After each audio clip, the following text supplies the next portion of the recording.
Live from downtown Detroit, home of WDIV and Click on Detroit, Local 4 News at 5 starts now.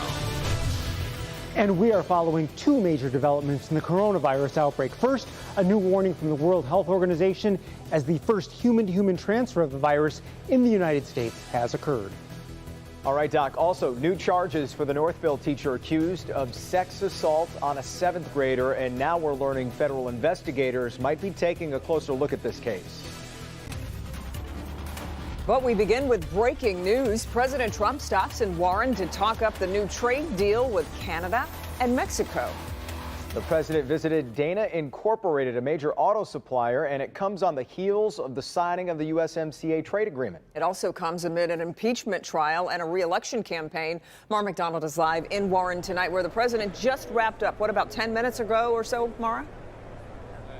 Kimberly, yes, and I would really like to know what Michigan's congressional Republicans had to say to the president on Air Force One on the ride over here, because when he took the stage here, he started off a little bit on USMCA, which is the NAFTA replacement, and then he essentially launched into what is a wish list of Michigan's congressional delegation forever, starting with a promise and a reiteration that there will be complete funding for an overhaul of the Sioux Locks. That's number one. Then saying that his administration will pledge the funds necessary to protect the Great Lakes from Asian carp and any other sort of threat, and then delivered as almost a throwaway line, something that Macomb County has been working on for years, getting a new plane to Selfridge Air Force Base to try and prevent the base from closure. The president just dropped this. Take a listen. Also, I know everybody here in Michigan supports our great armed forces as much as any place, Michigan. And that's why we're giving strong consideration to deploying some of our mighty F-35s to Selfridge Air National Guard Base. And you know what that means, right? You know what that means. That's a big deal. So Selfridge, you're going to see a lot of very fast planes. Actually, they're totally stealth, so maybe you won't see them come in. Okay, you won't see them come in, but they're coming in.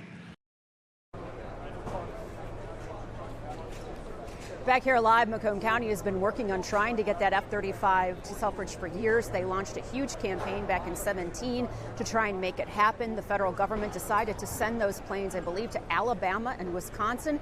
And it sounds like they're going to be moving the F-35 from Wisconsin. And if the president is to believe, here to Selfridge. I reached out to the Macomb County Executive's office, and yes, they tell me they would very much like to talk about this tonight. We're live in Warren. I'm Mara McDonald. Back to you. Okay, Mara, thanks. And while the president was on stage in Warren, 542 miles away in Washington, D.C., his impeachment trial is entering a critical stage. And you're looking live at the Senate chamber as questions are expected to wrap up tonight. But the battle is happening behind the scenes over witnesses and if they will testify. Alice Barr is at the Capitol for us. Good evening. Right now, the vote on whether to call witnesses appears to be split 50-50, which means it would fail unless Chief Justice John Roberts were to weigh in as a tiebreaker, something he is not expected to do. The senator from Colorado. Thank you. As the final hours of questions and answers in the impeachment trial of President Trump are winding down, emotions are building up. Enough is enough. Stop all of this. It is not okay. Democrats driving home their central argument that the president abused his power by pushing Ukraine to investigate the Bidens. Shaking down a foreign power to help him cheat in the next election. Republicans accusing Democrats of trying to remove President Trump from the ballot. That is the most massive election interference we've ever witnessed. Lead House Manager Adam Schiff calling the White House legal arguments a descent into constitutional madness. The president on Twitter calling Schiff mentally deranged. All leading up to a climactic showdown tomorrow when senators will face the critical question of whether to call witnesses and extend the process or wrap it up with a move toward acquittal. It will be acquitted in a bipartisan manner. 3 Republicans have shown an interest in hearing from witnesses, but that would mean the vote fails in a 50-50 tie. Right now, our focus is on getting 4 Republicans. The focus outside the chamber on former National Security Advisor John Bolton and whether he'll have a chance to publicly accuse President Trump of withholding Ukraine's military aid for political reasons, as he reportedly alleges in his upcoming book. With President Trump's future hanging in the balance, tonight he's campaigning in the Midwest, asking voters to give him a second term. In one surprising moment today, the Chief Justice refused to read a question by Senator Rand Paul because it might reveal information about the anonymous whistleblower. In Washington, Alice Barr, Local 4. And if you've been following the impeachment trial, you'll notice Chief Justice Roberts reading from what looks like the same piece of paper over and over. That's because there's this official form for senators to submit their questions. The forms are then handed to the Senate pages, who take them up to the dais. In good health tonight, the World Health Organization has declared the coronavirus outbreak in China a public health emergency of international concern. That decision comes as the first case of human-to-human spread is confirmed in the U.S. Our Dr. Frank McGeorge here with more on who this patient is and what this case means for everyone here in this country. Yeah, Kim and Jason. So this new patient is the husband of the Chicago woman who got sick from the virus after she returned from Wuhan, China. He was not on the trip, so he was infected by contact with her in the U.S. Now, today, government health officials stressed they expected human-to-human spread here, and that's why they are closely monitoring close contacts of the initial 5 cases. For the first time, we're seeing human-to-human transmission of the coronavirus in the U.S.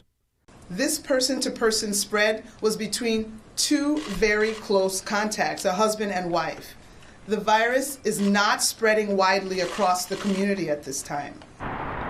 The couple, both in their 60s, are now in isolation in the hospital. Both are in stable condition. Health officials reassuring the public the man had not attended any mass gatherings.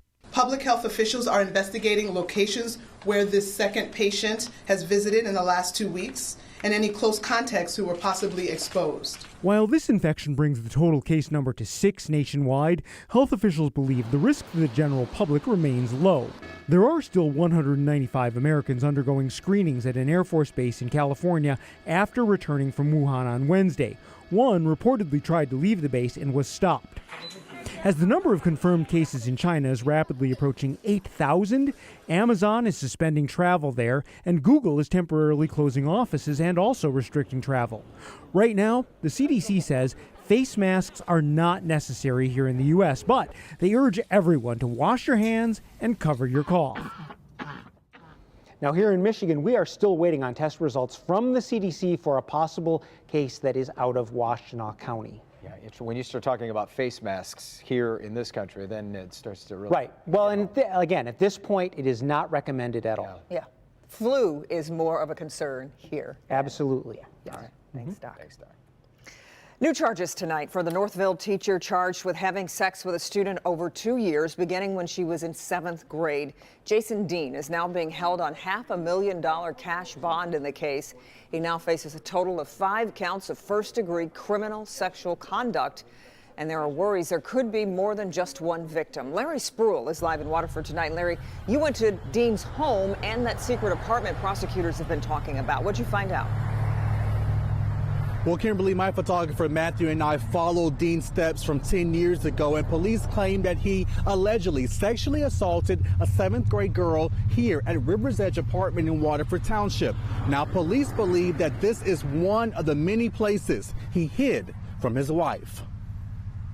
Calling case 2003. For the second time in just 2 days, Jason Dean appeared in court, hearing more charges he's facing. It's now a total of 5 counts of criminal sexual conduct charges, 3 in Springfield Township and now 2 in Waterford Township. As you can see, it's very shocking to me. The news quickly ripped through the neighborhood Dean lives in with his wife and 2 kids. This neighbor did not want to be identified, but she says she really can't believe it. Because I have a daughter that is 10 years old, and she used to go to their place for long periods of time. I stopped by Dean's house, but no one answered the door. But we did see a postal delivery notice from Dean's current employer, Northville High School, taped on the window, addressed to Jason Dean. Police said all of this allegedly started back in 2010 here at Cedar Crest Academy in Clarkston. Dean was 26 years old at the time. The female student was just 13. The defendant fostered a relationship with the victim at the school because he was her teacher, as well as her soccer and basketball coach. But it did not stop there. Police said Dean allegedly sexually assaulted a little girl in 2010 at the victim's parents' house, her parents' van, multiple times inside the classroom at Cedar Crest Academy and the Quality Inn in Waterford Township. Police tell me he also allegedly sexually assaulted her more than 30 times at the River's Edge Apartments in Waterford Township. And the final allegation was on an airplane during an 8th grade class trip. And I also talked with Dean's attorney after court today, and he tells me that his client is not guilty. Meanwhile, I also reached out to Northville High School. That's the school where Dean is currently teaching. They tell me that he is now on paid administrative leave, pending the outcome of both their investigation and the police investigation. We're live in Waterford Township tonight. Larry Spruill, Local 4. Larry, back to the airplane involved in this case. Is there a federal element to this because of the airplane? Yeah, well, Kimberly, I spoke with the chief prosecutor, and he tells me that there could be federal charges because the latest allegation did happen on an airplane. Meanwhile, police believe there could be more victims. They're asking anyone to come forward. Yes, Kimberly? Indeed. Okay. Larry, thanks. Still to come on a Thursday, Devin's exclusive interview on a health issue becoming increasingly more urgent. At 16 years old, Daniel was looking ahead to a bright future. Then he started vaping. Do you spend more time, do you suppose, thinking, all these people were doing this and this happens to me, I'm the unluckiest guy in the world? Or do you think, man, I just got a double lung transplant, I'm the luckiest guy in the world? It's kind of like both. He survived, and now only on Local 4 he is sharing his story, how quickly he got sick, and how he discovered he had a new set of lungs. Zero people will be shocked to see the clouds are still with us tonight, but are we going to see any snow as we head into the upcoming weekend? We'll look at that in just a few minutes. We're live tonight on Detroit's east side. There was an awful, fatal fire here earlier this morning. Right now, friends and family members of that victim, they're gathering to remember him. There are also questions about what sparked this fire. That's next on Local 4.